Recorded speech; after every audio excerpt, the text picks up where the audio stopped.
and welcome to the Meech Show podcast, Guidelines to Get Up Off the Sidelines. I am your host, Meech, and I am so happy and excited to share with you today my friend, Kalik Barnes. Welcome. Thank you. Glad to be here. Thank you for coming. So tell us a little bit about what you do. So first I'll tell you about myself. Okay. Because what I do is just build relationships, okay. Right? So often I'm just meeting someone in the world, right? And just saying, hey, I'm Kalik. Necessarily not telling them my life story, but to tell the folks a bit about where I come from. I come from Brooklyn, New York. Mm-hmm. Moved to Georgia when I was 12. Mm-hmm. And it was a blessing in disguise, coming from that city life, that fast pace, that stubborn bullheadedness of knowing exactly where you're supposed to be, mm-hmm. Or feeling like you know exactly where you're supposed to be, right? And then coming to a place to where you got to slow down completely, in which I had to really reflect on not only myself, but just life, right? Like what I wanted to do.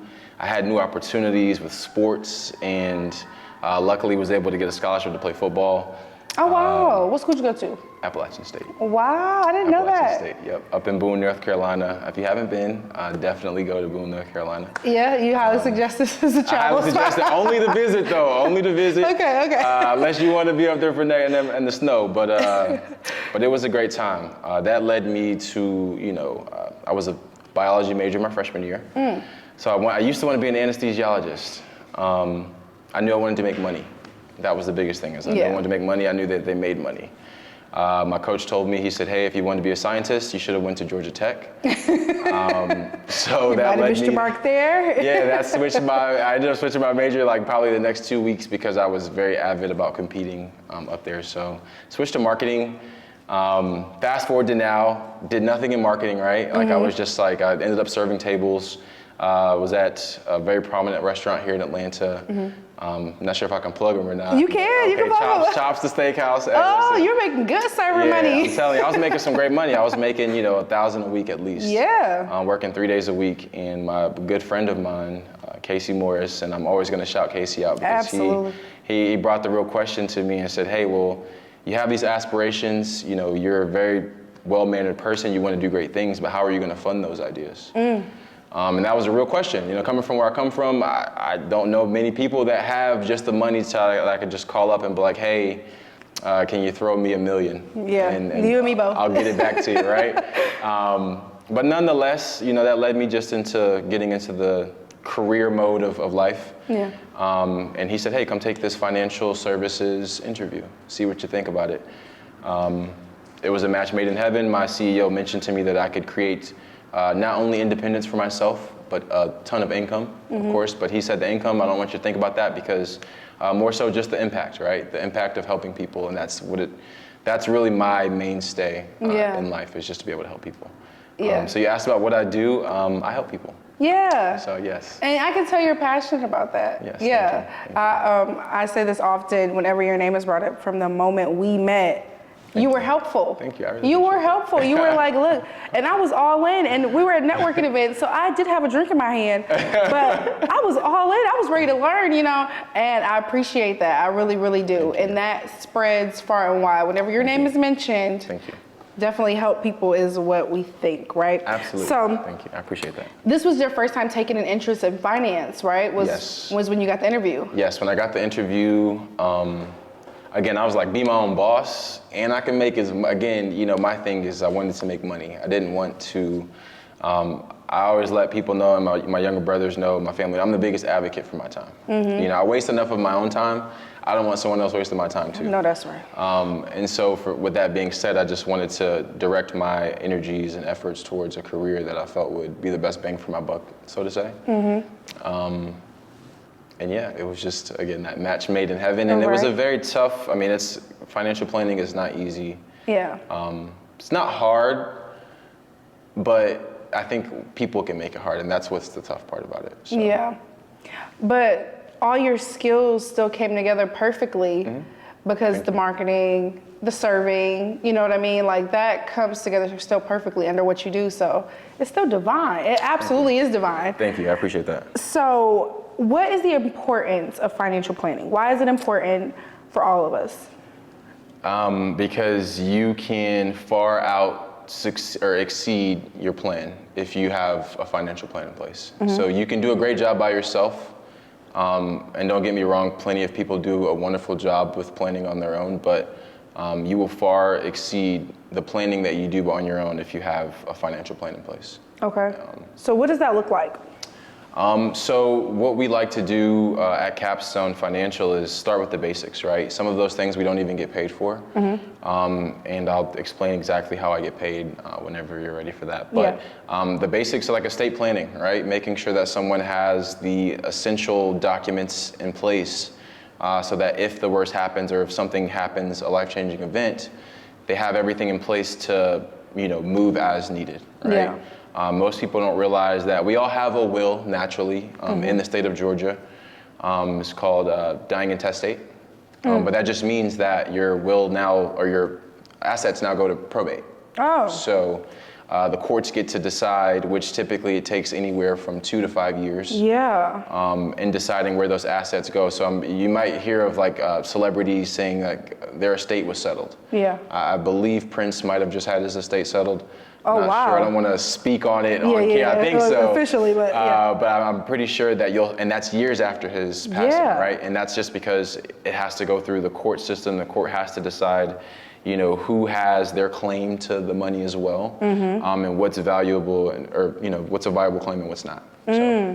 So we don't want to wait to the last minute. You can expect the unexpected. I mean, I guess you can if you're prepared, but you never know when it's coming. So I would hate for all my assets to be tied up, especially here in Georgia. None of my family's here. Exactly. None of the people that I want to benefit from, anything I've built is here in Georgia. Very much so. And I would even say, Brittany, to that point is that, not just about passing down the assets, right? But let's just say, God forbid, someone's incapacitated. A healthcare directive is right along the lines of that will and, like I said, healthcare directive and power of attorney, because we want to make sure that not only can we pass down the assets, but can we make a financial decision, or can we make on your behalf, or can we make a health decision on your behalf? And the answer is, without that documentation, no. So you can have a family member, won't share the name, but just for purposes of knowing how real it can get, one of my colleagues, essentially his mother was incapacitated, and it was a family split because half the family wanted them to revive her, but he remembers specifically that she had a DNR on her will, right? So do not revive me. And the family was like, well, you're trying to kill mom. Of course. He's like, no, she doesn't want to be revived. This is what she wanted. wanted. So if without that documentation, they could still be a tiff or a rift because it was just emotion. Right? And that's what it is. And I've seen that a lot. Like I've seen that in other people's family, in my own family, when it comes to that point. And I have heard some of my family members say, I don't want to suffer. So if it gets to that point, let me go. But other, like you said, emotional family members, like, I can't let you go. Like, and feels like it's something like they're doing, like to hold on to you, you know what I mean? And it's caused permanent divides in families, people that never speak again because of this. But you're saying that we can set this in place so that. And it's not very expensive. Not very expensive at all. I have estate planning attorneys that I'll be happy to connect anyone with, but $500 to get something in place for the rest of your life. And you know what's gonna happen. Yes, and as life changes, of course, and as assets grow, you want to make changes to those documents as necessary, but it's something that you can have in the peace of mind, and to know like, hey, I'm taken care of documentation-wise. In this aspect, I like that. Okay, so that's a great place to start. Yes, and the next thing is, of course, retirement, right? A lot of my clients, they come to me and say, hey, Kalik, I've done a great job with growing my assets. I've done a great job with making money. But how does it affect me, 10, 15, 20 years down the road at age 65, whatever the case, until I get there? I've even got some clients that retire once a month, believe it or not. So they're doing well enough to be able to take time off to, take a hiatus. Because they felt it was. I like that. I loved it. I like that idea. I was like, hey, that's awesome. Wait a minute now. They felt like it was better for their mental and their production. So I was like, you just see all these different things and you hear all these ideas, but ultimately, at the end of the day, no one wants to run out of money. I know. No one wants to run out of money when they need it. No one wants to run out of money when they're you maybe not need it, but like maybe retirement's right there, and they maybe want to take a step back from working. The saddest thing I see, Britt, and no knock on anything, is to see someone my grandparents' age working in a capacity that they probably shouldn't if they had just focused on it a little earlier. So that's why I say it doesn't matter how young you are. It doesn't matter how old you are either, because it's never too late to start. And it's never too early. It's never too early. So I talk to my younger brothers now, they're 18, 22, like, hey, start thinking about, putting aside savings, and not just savings, because that's just surface level. Right? Just knowing that there's a different side to it. There's an older you that's going to appreciate that. And letting some money grow somewhere. For me, what really affects me is seeing my grandmother like live on a fixed income. She's 91. She worked a long time. She worked really hard, and she lives on a fixed income, like just whatever is left from that. And then they say by the time that we're of age, there won't even be Social Security. That's just like, of course, the great projection, debate. But right.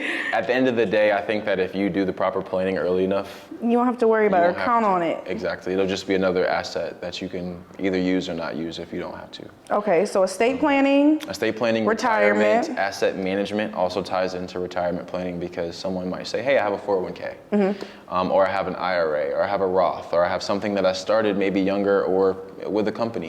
How does it make sense for me right now? And we'll say, hey, well, let's look at that and audit it, and make sure that you're aligned with your risk appetite and also with the time horizon that you have to draw those said assets, right? Because at the end of the day, we grow money with the best of them. That's what you want to do as a young individual, and even as somebody that's older.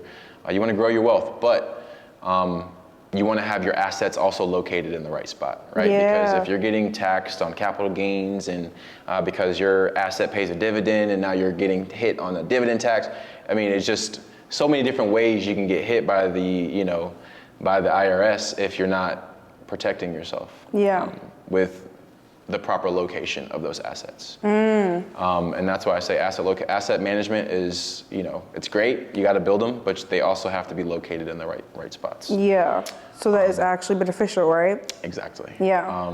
And the next thing I would say is educational planning.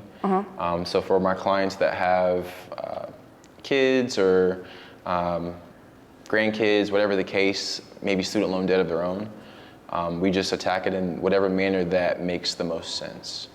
I've got clients, for my wealthier clients, they're like, hey, I can pay off all of my student loan debt now.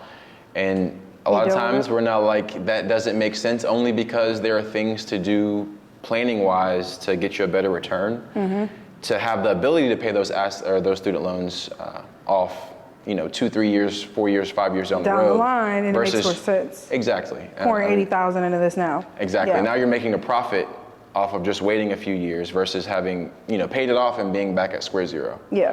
And so the next thing I would say is risk management. Insurance. I love doing insurances, but it gives what I do such a bad name, because many individuals have a bad experience with just insurance companies. It's really apples to apples, but at the same time, some apples you ain't gonna eat, right? But at the same time, we help protect people's incomes. We help protect their businesses, and just any personal liabilities that they might have that could draw from their income and their personal financial portfolio. Just protecting them, essentially. Like things like umbrella insurance. Like I talk to people, they're like, I don't even know what umbrella insurance is. Me either. I'm like, what's that? Right? But that's just something that, let's just say, 285 it was deemed one of the busiest highways. I think it was the year 2020, it might still be, in the country, right? So that just means that there are a constant flow of people on that highway. Let's just say if someone gets into a car accident, but they don't have any umbrella insurance, but they're worth a couple of million, the person that they hit not only needs traditional care, but they need long-term care because they're hurt for a long time. So now they are just gonna go over the policy limit, right? Because the policy limits typically aren't gonna pay more than a certain amount. Now they can come towards your personal assets. And so what we tell our clients is to, hey, have some low-hanging fruit there. Go get an umbrella insurance policy from your auto provider. And say, hey, it could be your Progressive, your State, whoever you use for your car. It's $10 a month, 10, 15, maybe $20 a month to get $1 million. So that way they're not coming after Exactly. So Everything. if you have real assets, umbrella insurance policies are a must. Yeah. It's a must because we don't want them to come after, again, your assets. We're trying to protect you, put a cocoon around you as a person. Yeah. That's what To it sounds say like. if something happens to you, you're gonna be fine. From every angle. You guys think of everything. Everything. And I hate to sound so vague. No, like. That's often what brings us clients because someone says, hey, I didn't even realize I could do this. I didn't even know this was an option. I didn't even think of this as a possibility that it could happen. Yes, and that's why I say is, I can do insurance, I can do assets, but I want to give you a plan, right? You might have an asset manager, you might have an advisor in that realm, you might have somebody who gave you the right amount of insurance, because that's another question, is how'd you get to the number of insurance? Like, how'd you choose the amount? A lot of people just say, hey, that sounded like a good number. So I went with it. I'm one of those people. Exactly. Well, sounds good. Like, nothing's wrong with that. Nothing's wrong with that at all. But it's just like, again, you might be overinsured or you might be grossly underinsured based off of what you're bringing in, right? Yeah. So you might be paying way more than you need to, or something like, again, you just don't want to get to a spot of only having one or two options. Anytime I tell my clients this all the time, is anytime I've ever not enjoyed something is when I've only had one or two options. Wow, I like that. I mean, I want to be able to choose, you know? And not having a choice sometimes makes a difference. Those limited options. It does. And to move on to the next thing, I would say a lot of my clients are in the phase of owning a business and needing corporate structure. Okay.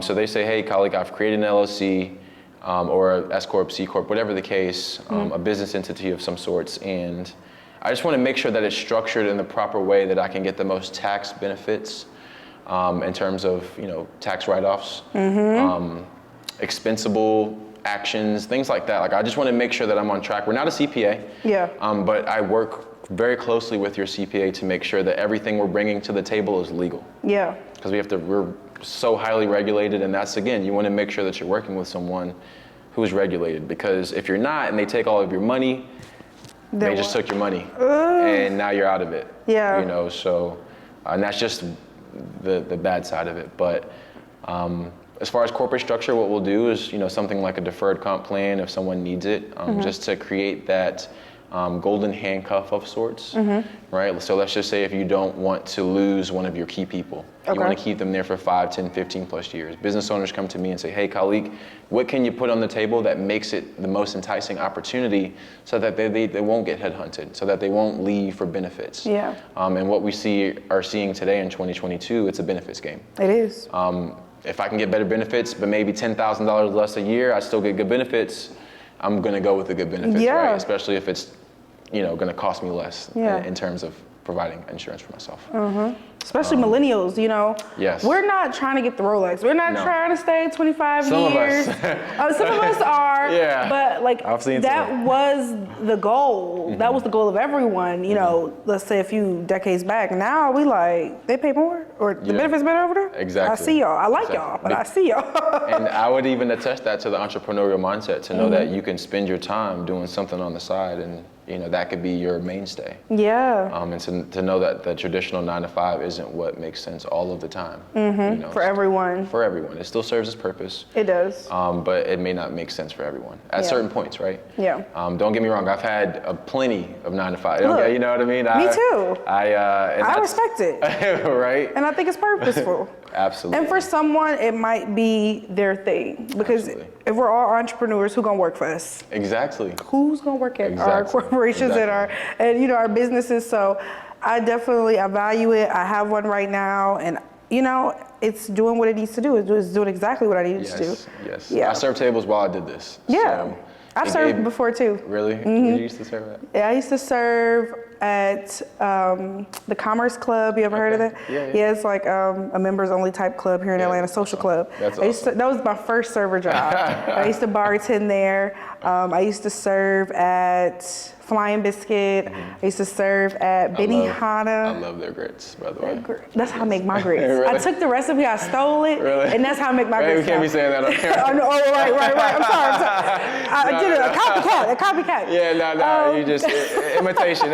imitation. No, The but cheese is different. Right, yeah. I served at Benihana. That was like the most ghetto experience I've ever had. The one here in Buckhead, or the one over in Buckhead.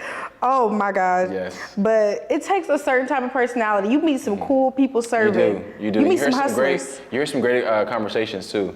I've heard, man, I'm sure you could attest to that. Like, you just learn people's life stories as a server, so.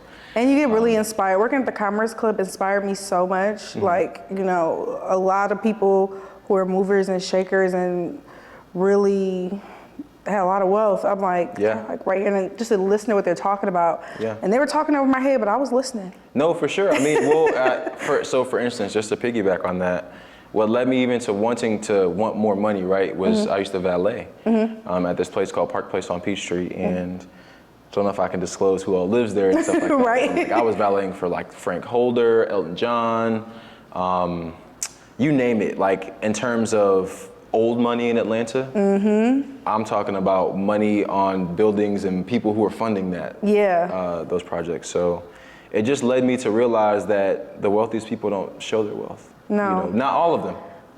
Some of them have a good time. But real money's not loud, is it? It's not. And that's something that led me to, you know, wanting to help people, right? Because everything I've learned has just been to make money, put it into savings, and, you know, get a nice car, get a nice house, and get those things as fast as you can. And I think just how life works is just, if you want something, you put it into the air, it kind of leads you to that. So I was able to learn, you know, not the rules of the game, but like somewhat what makes sense, right? Like, you want to have a ton of money, but you don't want to just have it sitting there. You know, I never knew beforehand to not hold more than 6 months of savings in a bank account, right? Or even that a bank only will insure so much money. FDIC insured, right? 250K. 50,000, that's it. Well, what about the rest of our money? Right, but even that, it's like, do you even need that much money in the bank, right? Because you're only getting a certain interest rate. On it, And so what else do you do with it? Exactly. And so what we like to do is, we call it an arbitrage. We just want our clients to make money on their money, right? Like, we don't want your money just sitting there if it doesn't have to be. Of course, you do want liquidity, but you don't want to just sit on cash. And that's something we don't know, you know? Exactly. It looks the same, feels the same, counts the same. In terms of buying power, though, like we were, you know, briefly touching on earlier, inflation is outpacing a lot of things. So if your money's not put into a vehicle where you're going to outpace inflation, where the market's going to outpace inflation, yes, but you also have downturns in the market. So with that being said, you know, it's kind of flipping a coin as to, you know, what you're going to get back from it. And so that's why we always say, what would you consider a great return on your safe money? Because safe money being like your bank money, right? What would you consider a good return? What about like calculated risks? Like, do you help with like, this is money, okay, I got my safe money, but this is money I could stand to lose? Do you help your clients with like what you should do with this money you could stand to lose, but you want to make more money from it? Yes, well, that's exactly what we try to get to. We try to get to that number, is to say, what can you really, like cash flows, right? What's coming in, what's going out, how much do you truly need to live on, you know, per month?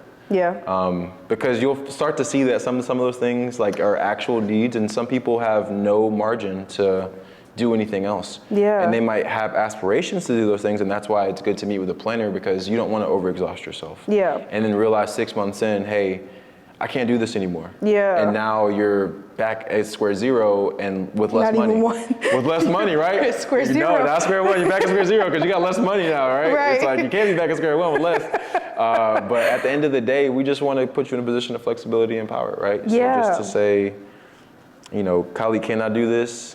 Yes, and that. Right? Does this make sense? Does it make sense? Exactly. Yes, and that, or no, and this. Or just like, hey, let's hold off on it. It doesn't make sense just yet.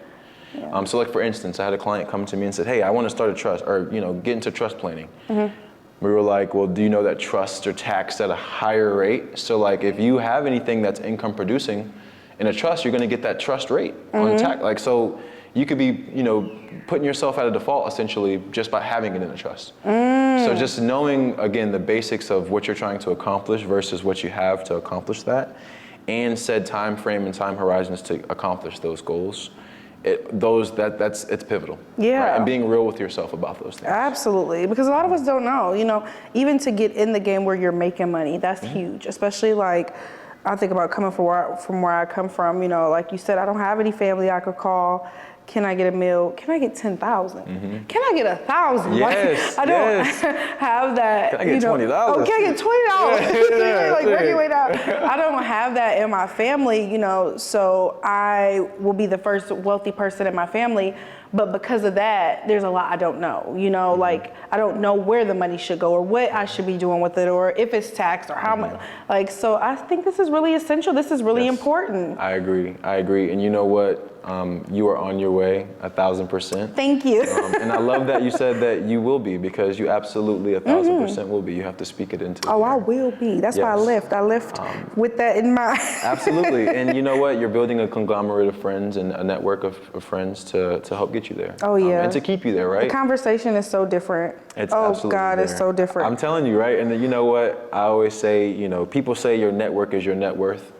And but I always say, who's willing to refer you in that network is your net worth. Okay. Because you can know a ton of rich people. Yeah. But if none of them are willing to refer you as a source of resources or a source of just being a connection or a great person, then it's useless. You're back at square zero. It's no longer square one. That's my favorite thing though about Atlanta, especially in like some of the circles that we both are in.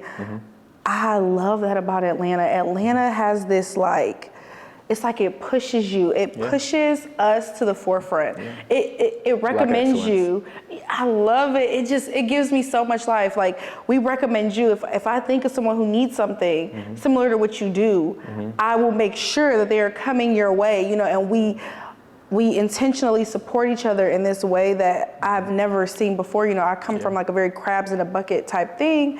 And it is what it is, but I never had that mentality. So when I got here, I was like, I like this. This is refreshing. This is nice. Yes. It felt so good. And I love that. But like you said, that speaks back to your network, people who are willing to refer you and put you in front of that person. Yeah. That they know will benefit you in business. Yes. Because they might not be able to help you, but I can refer you to somebody who can. Exactly. And so you might know me, but I don't want to refer you to that person, So it's like, I love the saying of that, but there's always a next step, right? Yeah. Just like the saying says, you reach one mountaintop and it's the base of another. So I love that. When I saw that, I was like, that's so motivational, because it's like, you might think I've reached this level of success, but it's like, there's real money out here that we don't even know. You know what I mean?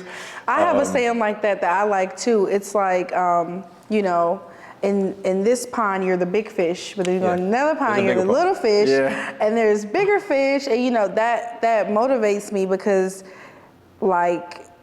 there means there's more to learn, there's more to do, there's more to accomplish, there's more people to meet, there's more. So even at your top, to whoever, that's just what objective is that the word? Exactly. Yeah. Yes. And I would even say to that, reaching the pinnacle. So when my clients have say, hey, Kalik, I reached success, right? What do I do now? Like, my money, I've got my directives, I've got, my estate plan, I've gotten the insurances, my assets.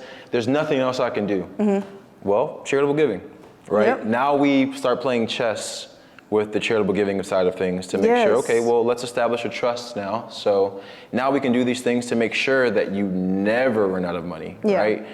So that this is working on the back end, and it's not producing income now, but when you need it, it can. It will, It can if you need it. If you need it, If you need it, right? So it's just about being, paying it forward. Yeah. Right? And leaving a proper legacy, and realizing that you can not only change your life, but, generational, create generational wealth through your planning. So. Yeah, and that's like the goal for a lot of people I know. But they say that as good as it feels to have money, it does feel good. You'll buy nice stuff, that feels good. But what feels the best is giving it away. Yeah. And to some people, that sounds crazy. Is that why Magic City makes so much money? I'm just joking. I'm just joking. No, it's the wings. It's the wings. It is the wings. The lemon pepper. It is. No, but that's it's funny. something about giving it away. I mean, even what pushes me is having enough wealth to change the trajectory of my family. Like I can see myself clearly redoing homes of people in my family, putting people through college, funding businesses of people in my family. I can see it so clearly. And what pushes me most is thinking about giving it away. And I never thought about that. Yeah, that's powerful though. That's powerful because it's not just for you anymore. It's for someone else, and I think it gives you that, like you said, the extra push. And a bigger meaning. It does. It really does. And so for myself, why I do it, for myself, my family, and like you said, creating that level of cushion and success for myself to where we don't go back to. We don't have to go back. We don't have to go back, right? It's like, oh my gosh, I've been there long enough. I don't want to go. I did it. I can't eat another ramen noodle. Right? No, I don't. I still got some sitting in my closet. I can't touch them things. Do it. I stay away ate from too them things, many. folks. High salt is not good for you. High salt is not good for you. Do it. I don't even like going to get ramen with my friends. I'm like, this is just oodles and noodles. It's the same thing. It's oodles and noodles. What you mean? But at some you gotta go back. And that's something I told myself is like, I want to, even when I cook, I want to elevate my level of cooking. Oh yes, me too. So like, I like if to I'm cook making nice meals. Yeah, if I'm making a steak, have some garlic clove or like, some garlic that's infused into the steak or like, I could cook a good steak. You cook good steak. You look a little proud when you said it. It's a good steak, but just like elevating things, right? Like just elevate yourself in life. And that's why I tell my brothers, and I always refer to my brothers. I'm so proud of my brothers. Aww. And Do you I have have some sisters as well. Hold on, sis. I'm like, hold on. Dominique and Jazzy, listen, I love y'all. But no, they're both playing sports, and my younger sister, she cheerleads. They both cheerlead. Oh, y'all like a sports family. Everybody plays sports. Yes. I like it. But yeah, luckily I get to tell them all of my, stuff that I get to learn. Right? Yeah, you're the oldest. Yes. Oh, I'm the oldest too. Yes, really? Yeah, you're the oldest. You know how we come. Yeah, you got to. And I feel like those are my kids, my siblings. They like my kids. Yeah, I feel the same way. It's funny because I'll talk to my mom, and I'm like, "You talk to your son today?" like talking about Justin. Like I'll have like you his right. Like I'm his dad. Yeah. Like, you talk to your son today? I'm the same way. And sometimes mom have to be like, "Look, I'm the mom, okay? Yeah. This is my baby." She'll have to check me like, "Look." Yeah, no, that's I'll be funny. like, "Look, I'm still riding for her." Right. That's so funny. So who inspires you? I will say I've had the blessing to have a mentor. When I just found inspirations in many things. Yeah. It's funny, like I was always that kid that if my team, like if Kobe lost, when they lost it, I was inspired, right? Yeah. Like I'm gonna be great because I don't like this feeling of losing. Like, you know what I mean? Yeah. So like I find a reason to be motivated about everything. Yeah. But in terms of what really inspired me to have more money, I would say, or to do better for myself, really my dad. Okay. My dad really inspired me just to learn. Yeah. Right? He just said, Kalik, be a sponge, soak up as much as you can, let out what you don't. Yeah. Have a good time along the way because you don't know when the ride's going to be over. Yeah. And so that just really inspired me to just get out of my shell in terms of where I came from. Coming from Brooklyn, I'm from Brooklyn. It's very it's like, real... ain't nobody about to mess with me. Yeah. It's very, I'm knowing. You're right, but you got to be very, knowing. There's other sides of people into life. So I had to learn the subtleness and to learn the drive to want more and to just learn, like you said, learn. Yeah. Learn through mistakes, learn through what people call failures. I call them lessons. Right, me too. Fail forward. I always fell forward. Always. No wasted no tears, no pain. Exactly. And fell often. I'm not afraid to fail. You can't be, because that's going to lead you to the feeling into the success that you need to have. Yeah.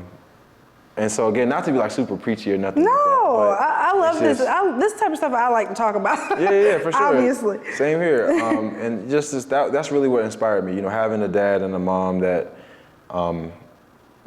gave up. Not gonna say they gave it up, because I always tell them you got to have hobbies. Like when we really get to where we're going, my little bro's in the NFL, both of my brothers in the NFL, and I'm, at this level of financial planning that I know I'm, going to be at in the next, couple of years. I was like, y'all need to have hobbies. Yeah, what y'all gonna be doing? Yeah, they ain't just sitting at home. Yeah. We doing something. Even if it's just playing chess at the house, checkers. We gotta do something. Do something. Y'all been working your whole life. Now it's time to enjoy it. Yeah. So that's another motivation for myself, is just to be able to give back to the people who gave up so much for me in the beginning. Yes. To have what I had. My dad drove me to a different district every morning at 6 o'clock to play football on their team, because they had a better football team. Wow. You know, so he was like, listen, you gonna do this, we gonna do it, right? Yeah, like we're gonna do it right. Yeah, you know, and that led me to getting my scholarship. It led me to meeting some of the, you know, best friends I have today. Wow. And so now, like I said, I always keep that in, maybe not necessarily in the back of my mind, but it's in my mind. It's in there. I never want to say it's in the back of my mind, but like, it's in my mind to like say, I'm going to pay it forward to my folks. Yeah, and know, also make that sure. level of commitment towards who you would be. That says a lot. Yes, thank you. I really appreciate that. Yeah, that says a lot. You mentioned mentorship. How has that like? I got away from that. See, and I'm glad you brought that back. I did have a mentor. So his name was Bruce Stein. He was a very prominent urologist here in Atlanta. God rest his soul. He passed not long ago, but he just taught me that money's relative.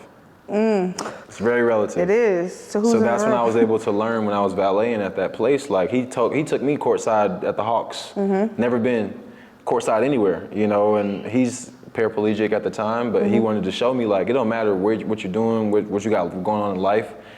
Life can change like that. Money is relative, because he even told me about his accident and how life changed for him, and it just taught me an appreciation for everyday life, because you don't know, it could be a car accident tomorrow that somebody else caused, and now you no longer have the same use of your limb. Or it could be anything, right? So he just mentored me in so many different ways. Wow. We shared a ton of football stories from when I played at Appalachian State. I think that's kind of what led me to meeting some of the mentors, is just playing sports and being willing to just talk to people. Yeah. Not saying sports it makes you like that, but like me, I was never afraid to talk to somebody, because often when I went to these camps, you got to talk to somebody, or you got to get your name out there. And I'm not 6'6" like my brothers are.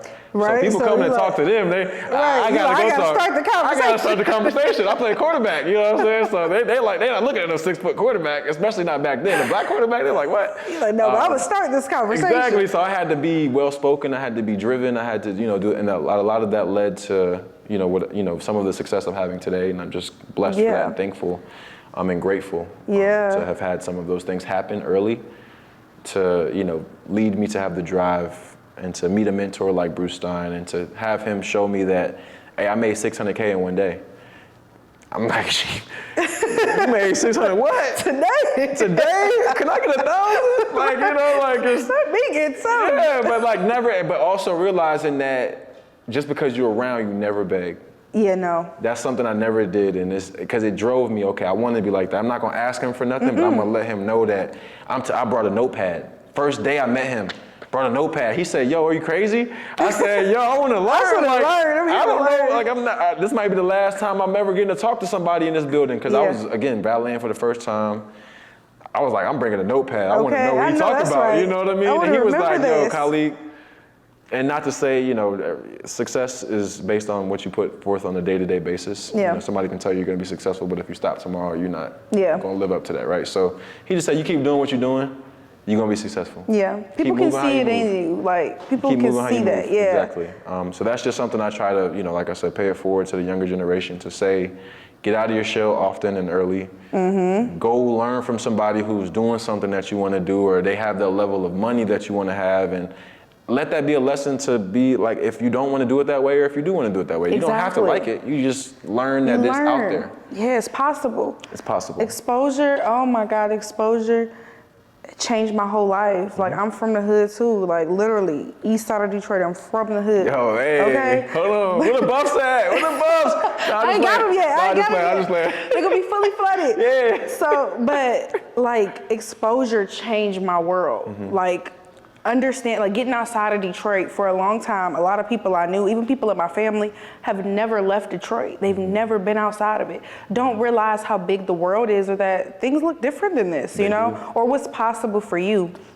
Exposure changed everything. It really does. My mom took us out of there. I'm like, wait, what now? What? Yeah. What is this? Yeah. And sorry. You're fine. Go ahead. No, I was gonna say, to that point, my mom said, like, when she left, she hated it, but she looks back 15, 20 years, and she's like, it was the best thing that could have happened to her. Because she was just like, I hated not having the access to the train and the bus and to be able to go to Queens and Manhattan. But like, I love the fact that you all had a chance to grow. Yeah. And to learn and to meet people and to do so. Because in Brooklyn, it was so fast paced. I was just all over the place. Yeah, like, so much at your disposal. Yeah, I was taking trains at 8 years old. Right, like where is my child? Yeah, what are you doing? Why are you on the metro at 8 years old? Where you going? Where you get the money? Where you going? Got $3. That's all I got. $3. I'm going across the city. What are you doing? But yeah, I'm just grateful and thankful about the opportunity to now give back to that side of where I come from, that community. I want to give back to Brooklyn. I want to give back to Atlanta. Really anybody and anywhere that I can.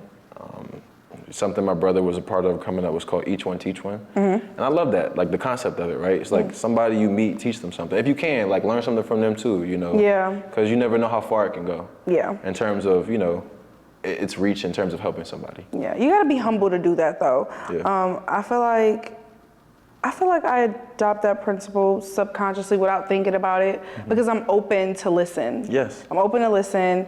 I'm not coming in with my ego, trying to make, you know, someone else wrong or whatever. I'm just listening. Exactly. And you'll be surprised what you'll learn and offering what I know after, you know. And that exchange has always been super powerful, just like I said for us. First thing you did was teach me something. Nah, I appreciate Hi, this is my name, and taught me something. I appreciate all that. in a moment, you know? I appreciate that. Nah, thank you so much. And you taught me that, you know, people are just loving everywhere, right? Like, it don't matter where you're from. Like I said, you've always showed me just genuine love and care, just friendship from day one. Yeah. You know what I mean? Like, it has just been like, yo, like, is this my sister? Like, dang, do I know her? Like, dang, like, yo. That is how I am. I've known you my whole life. Where you been at? Like, you know, and I love that, you know, and I think that's how I am. Well, and you know, for me, I think that's how you can go, you know, to where you want to go in life. You know, you have to be able to go into any room and people feel like they've known you. They've known you. It's genuine too. I just really love people. It really is. I really like people. Yes, you know how some people be like, I really hate people. I'll be like, and I believe them. Yeah. But I really love people. I do too. And I've met so many genuine souls. Now, every soul I come across is not all good, you know. Yeah. But when I find a good one, I just know, and, like, instinctively. Yeah. Exactly. And just when I see you, I'm happy to see you. Yeah, like. thank you. Likewise, man. Likewise. Oh, I appreciate it so much. So this has been really good. It sounds like I have some stuff to do because we don't think about this. Like, I'm 29. I'm about to be 30. I'm 29. There's no way. But I need to think about like protecting myself, you know? Yes. And my estate. Yes, and asking someone how they get paid. That was something I wanted to touch on too, is just to say, how do you get paid, right? Like, I'll tell you straight up, I get paid for a fee. If it makes sense, we'll mutually agree upon a fee, a financial planning fee, or with management of your assets, right? We will only take 0.5 to 1.5% of the profits of your assets, right? So we only get paid when you get paid, just like everyone else or everywhere else that say, hey, we only get paid if you get paid. Like that's attorneys? That's how they sell it, right? Yeah, of course. Or no, not the attorneys, just the financial planning companies that are asset managers that might say, hey, we don't make money unless you make money. Oh, okay. Of course you can't. That's legal. That's a legal thing to do, right? Like, you know, that only makes sense. Yeah. Or if it's insurance, you know, it doesn't matter who we broker the insurance through. So because I work for an independent agency, I can broker insurance through 500 different insurance companies. So whatever makes sense, right? Like, again, it's here for the client. And that's how they can understand is I'm not pushing a product. No, these resources are for you. Pushing the relationship. Yeah. Exactly. Pushing the relationship and making sure that at the end of the day, if I can't help you, I know somebody who can. And so that you're in a better position, so that if you do hit the lottery tomorrow, you know who just gave it. Well, not to say you would, but like, you know, unbiasedly just say, hey, like, I know what that guy helped me. Yeah, and I know where to go with right? it. Yeah. Exactly. And I do it just to be able to help, not with hopes that you're gonna hit the lotto. Yeah. You know. But this is taboo. This subject of the lottery, because like a lot of people who hit the lottery end up back broke. I have, honestly, I don't know how any athlete or anyone that ever has come into a large sum of money ever goes broke. I understand there's a million things to spend $1 million on. That's what I say. I could see how. But in terms of taking a piece of that and putting it into something and making sure you never run out of money again, like, I just don't understand how they don't think about that first. Yeah, but that's because there's nobody in their ear telling them. And so like, this is raising awareness as to what we need to know for when we do have the money, you know? It's just such a strive to get to the money that you don't even know what to do once you get there. Exactly. But now we know. Exactly. Get a planner and make sure you ask questions. Don't just take my word for it, right? Like if you ever meet me, say, hey, well, what other companies and firms do what you do? And if I don't know, if I don't have a few references, you know, go search for yourself, right? To say, hey, I want to know if they do something similar to what he said, right? Yeah. Like just to fact check somebody. You Do don't your never research. Exactly, right? You never want to just take someone's word for it. Yeah. Make sure that there's longevity in the company and the firm that they're bringing to the table. Yeah. I'll tell you right now, my firm's been around since 1886. Oh, wow. And a lot of people that look like me when they started, right? And Yeah. so that's what I'll tell people too, is like, from our community, our industry is only made up of 3% people of color. Yeah. Maybe 5% now. Yeah. But with 3% when I started, and that's crazy to think.